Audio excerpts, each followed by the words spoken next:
ప్రశ్నించే న్యాయవాదులు కూడా లోపల నుండి ఒకసారి మాట్లాడదాం. ఒకసారి changed recent laws. First of all, the court has to consider the statements before taking into cognizance. Court has got every right to send a notice. ఏం చెప్పమంటారు?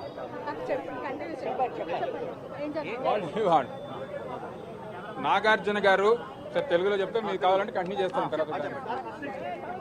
నాగార్జున గారు ఆనరబుల్ మినిస్టర్ కొండా సురేఖ గారి మీద, yes first let me clear in Telugu, thereafter if you want I can address. Nagarjuna గారు ఈ నెల 2వ తేదీన ఆనరబుల్ మినిస్టర్ కొండా సురేఖ గారు ఇచ్చినటువంటి డిరాగేటరీ స్టేట్మెంట్స్ ఆయన్ని వారి యొక్క కుటుంబాన్ని అప్రతిష్ట పాలు చేశారు అనేది వాళ్ళ కుటుంబ నేపథ్యంలో వాళ్ళకి కేటీఆర్కి ఈ కొండా సురేఖ గారికి ఉన్నటువంటి రాజకీయ విభేదాల వలన వారి యొక్క కుటుంబాన్ని దీనిలోకి లాగారు, మా కుటుంబాన్ని అప్రతిష్ట పాలు చేశారు అని చెప్పి ఈ నెల 3వ తేదీన వారు ఇచ్చినటువంటి స్టేట్మెంట్ మీద నాగార్జున గారు at the time he was in Visakhapatnam, immediately he reached to Hyderabad. Hyderabad రాగానే 3rd of this month he made a complaint.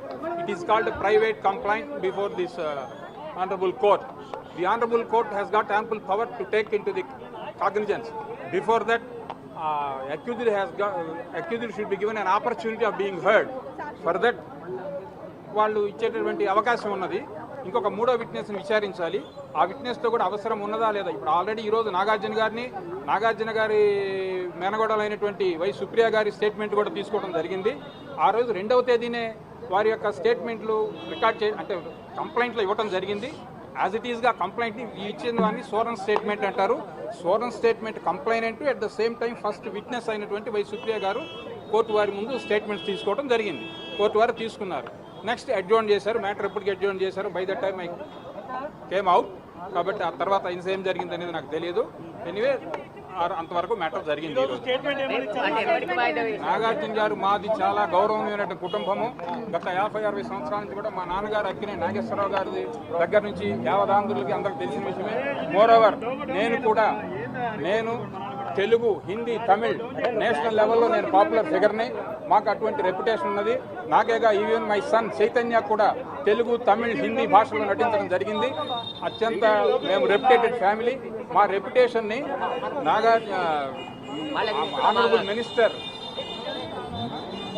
Konda Surekha వాళ్ళ మధ్య ఉన్నటువంటి రాజకీయ విభేదాలను, కేటీఆర్కి వారికి మధ్య ఉన్నటువంటి రాజకీయ విభేదాలని దాన్ని ఆయుధంగా చేసుకొని మా కుటుంబం మీద అప్రతిష్ట పాలు చేశారు. కాబట్టి దీన్ని కోర్టు వారు చట్టపరంగా సముచితమైనటువంటి యాక్షన్ తీసుకోవాల్సి ఉంటుంది అని కోర్టు వారికి చివరిలో వారు విన్నపం చేయడం జరిగింది. 395 ప్రకారంగా కొండా సురేఖ మీద చర్యలు తీసుకోమని నాగార్జున ఏమన్నా కోరాడా? ఎస్, ఖచ్చితంగా కోరాడు. దీనికి ఏమవుతుందంటే ఇది ప్రైవేట్ కంప్లైంట్ వేశారు.